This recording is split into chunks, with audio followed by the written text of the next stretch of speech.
Good morning, students. I hope you all are doing well. Today in computer applications, we will be studying chapter 3 of unit 1 memory of your computer applications book. So this is the book which we are going to refer. So let's begin the tutorial. Memory and its type. What do you mean by memory? In a computer memory, both programs and data can be stored in a binary form. For example, at your home, you have different cupboards or almirah for storing your material or stuff. For example, you have a different cupboard for your clothes, for your food, and for your shoes. Similarly, computer also have some memory, also needs a space to store its programs as well as data. So these programs and data of a computer can be stored in a computer memory, and it is stored in the form of binary form. Now what is binary form? Computer understand the language of zeros and ones, that is called as a binary form. 0 and 1 are called the bit. We all know computer understands machine language or binary language that contains of zeros and 1. So computer stores the data in its memory in the form of the zeros and ones. So there are certain types of computer memories. First is cache memory. Second, primary memory. We have already discussed this in previous video, but still we will be going through some of the topics again. Third is secondary memory.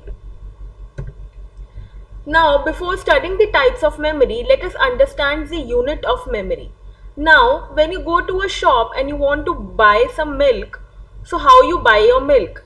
In liters, right? If you get some grains for your home, or pulses, you get them in kgs.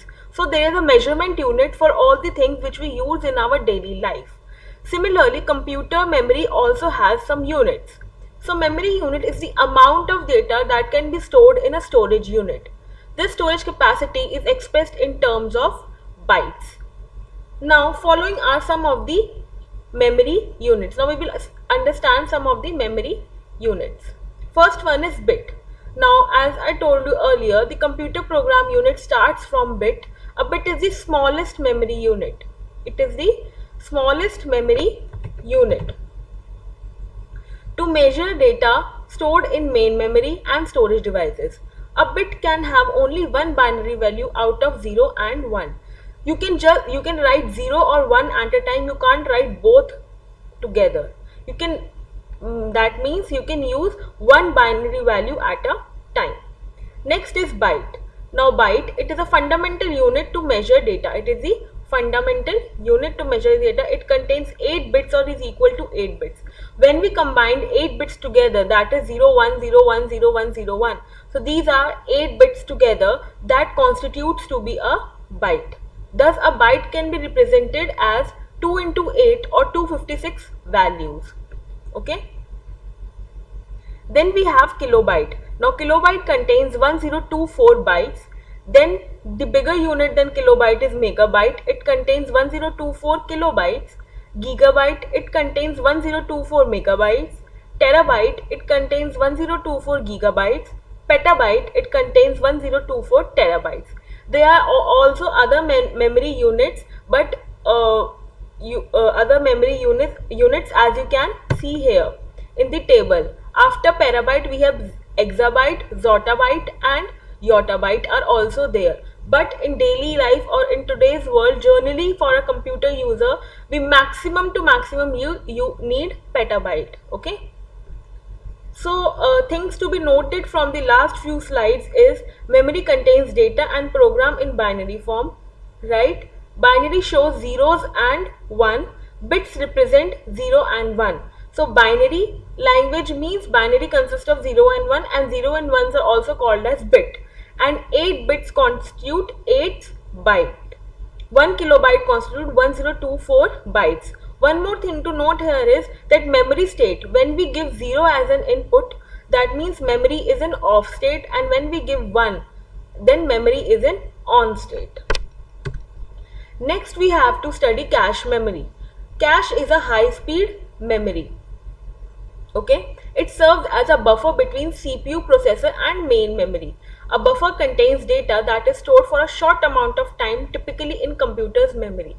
So whenever CPU works, CPU takes the data from the main memory, right? So sometimes what happens, cache memory acts in between CPU and the main memory. Why it acts between CPU and main memory? So that the computer can perform in a faster manner. Okay, it holds data and program which are required by the CPU processor. So it holds the data which are required by the CPU. For example, if I want to calculate 2 plus 2 into 10 minus 5. I want to calculate this. So I give the input to the computer. Okay, it gets stored into the main memory, and then CPU can access from that main memory and can solve the answer and can give me the output. But sometimes what happens, computer is very busy, so it uses the buffer. Now buffer, what does a buffer does? Buffer contains the data that is stored for a short amount of time. थोड़े time के लिए we store the data inside it, and typically in a computer's memory. Okay, it is a short term memory, you can say. So advantages are, it makes the computer task faster, less access time. Computer need not to go to main memory for the data. Okay, it can directly ask the data from the cache memory and it need not to go to main memory. So access time, that means the time taken to calculate or time taken to function is less. It stores the program that can be executed in the next program. It can store the program which needs to be executed next. For example, CPU is already performing some task, so it can hold the data which needs to be processed next. It stores the data temporarily. Temporarily data is stored. Data is removed or erased as soon as it is being used. Then disadvantages, it has very limited capacity. The size of this memory is very small, not large, and it is also costly. Next we have primary memory. Primary memory is an essential component of computer system. Programs and data are loaded into primary memory before processing. Like I gave you the example, if I want to solve a mathematical calculation, it gets stored in primary memory first, and when CPU is free to perform that task, CPU takes that data from the primary memory. Another example of primary memory, suppose if I want to work on my PowerPoint presentation. So when I open the PowerPoint presentation in my computer, it is opened and it gets stored in the, or located, not stored, it gets located into the primary memory, because आप जब उसको खोलोगे आपको कहीं ना कहीं पे उसको रखना पड़ेगा. So primary memory is used to provide that space for working, right? If I am studying, okay, so I need a space, I need a chair, table where I can keep my notebooks, books, pen, pencil. I need a space for that, right? Similarly, for performing any task, computer needs a space. So that space, whether you are playing games, playing music, doing your homework, attending online lectures, all this space is provided by primary memory.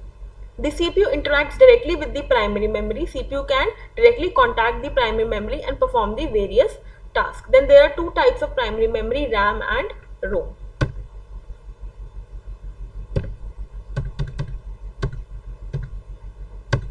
Random access memory. RAM is a volatile memory. Volatile means as long as power is supplied to the computer, it retains the data in it. But as soon as the power supply is turned off, all the contents of the RAM are wiped out.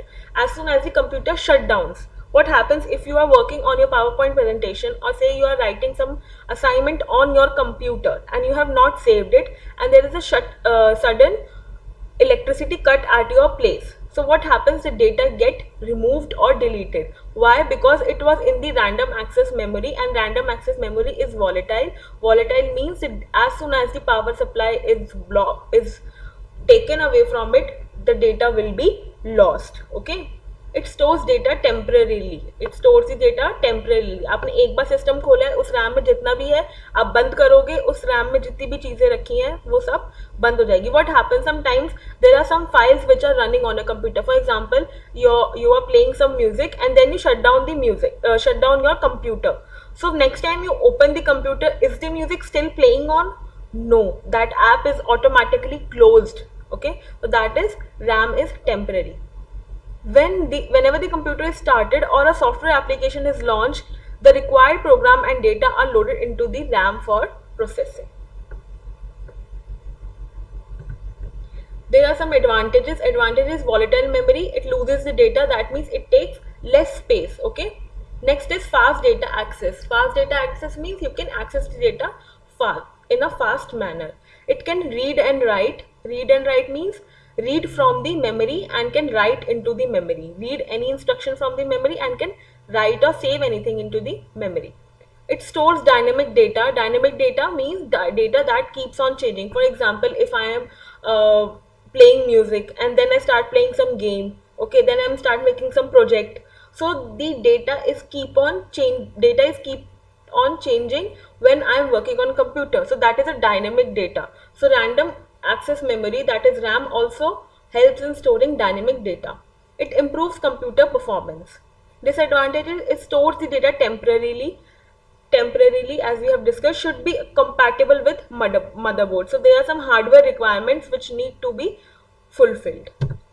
Next are types of RAM. First is dynamic. It consists of capacitor and transistor. These are some of the devices which are used in physics, or you can say in hardware.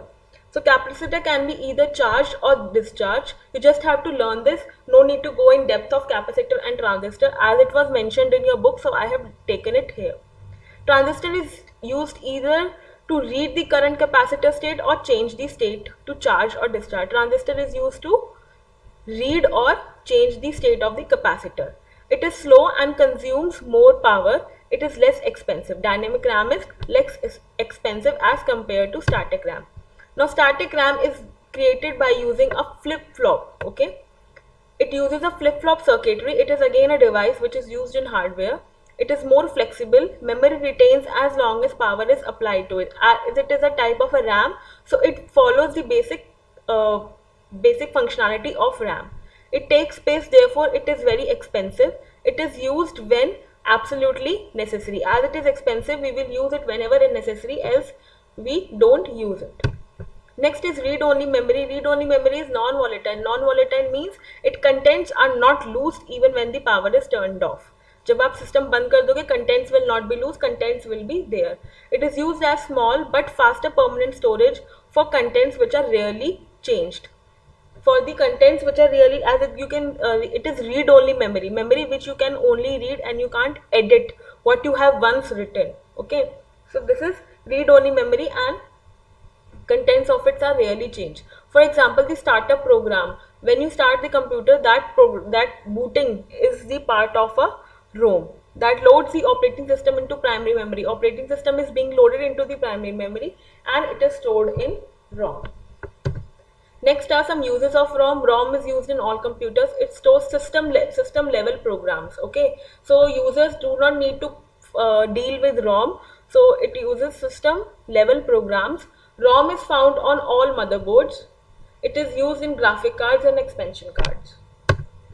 Then the advantages of ROM: it is non-volatile. Data remains permanent. Data remains permanent means it is non-volatile. Data is not lost when the system is turned off. It forms basic instruction set. Basic instruction set for operating the hardware. It can be updated. You can update it. We will discuss this. Then it stores the program BIOS, that is, we have just discussed bootstrap program or the initial program when the computer is start. Disadvantages: if ROM get damaged, the computer system cannot function. So this is the very important part of a computer. Next are types of ROM. MROM, that is masked ROM, were hardwired devices that contain pre-programmed set of instructions. These are the most basic ROM available. So they come pre-programmed, means they have been programmed previously. पहले से ही उनमें program लिखा हुआ आता है. Then we have PROM, that is programmable read-only memory. So these ROMs can be modified only once by the user. So what happens? You can buy a blank PROM from the market and you can enter the desired content using the PROM program. Okay, you buy the blank PROM and you enter or design the program whatever you want in it, but once written you cannot change it. Okay, it can be only programmed once. Next is EPROM, that is erasable and programmable read-only memory. It is same as PROM, but only difference is you can erase the content of it. And how you can erase it? By using the ultraviolet light for duration of up to 40 minutes. You need ultraviolet light for erasing the contents of the memory, and then you can again write them. Then is electrically erasable and PROM. That means you can in this it is same as EPROM, but you erase the data electrically. Electrically means by passing the electric current on it. Next comes the secondary memory. Secondary memory is also known as external or non-volatile memory. Non-volatile memory means data is not deleted when the system is shut down. It is used to save data. You can save the data which you don't want to lose. It is slower than primary on main memory. Data or the information is stored in it permanently. Information is not lost when the system is shut down. Some of the examples of secondary memory are hard disk, CD-ROM and DVD. We will discuss them in next class or in next video, where we will be discussing about storage devices, right? Secondary memory can also be called as a storage device because it stores the data permanently, and it is an external device. External device means which is attached to the computer from the outer side. It is not an internal part, it is an external part. Then there are some characteristics of secondary memory, that is, it is a form of magnetic and optical memories. Magnetic and optical memories means it has some surfaces like hard disk, and if you have seen CD, it has some rays you can see like rainbow like structure. So that is magnetic and optical memories. Okay, it can be used as a backup memory. All of you must be using, or most of you must be using CDs or hard disk. So what are these used for? For backup memory. Backup means for keeping the data safe, right? It is a non-volatile memory, as the data remains inside even when the power is turned off. Computer can run without this memory. It is not necessary. It is a secondary memory. It is not a necessary memory. You can work without this memory also. It is slower than primary memory. They can't be accessed directly by the CPU. CPU can't access this memory directly. Why? Because CPU can access only the primary memory. If you want to access the secondary memory, then the data from secondary memory comes into the primary memory, and then CPU can access that data, but CPU cannot directly access the data of the secondary memory. So this is the revision exercise which is given at the end of your book.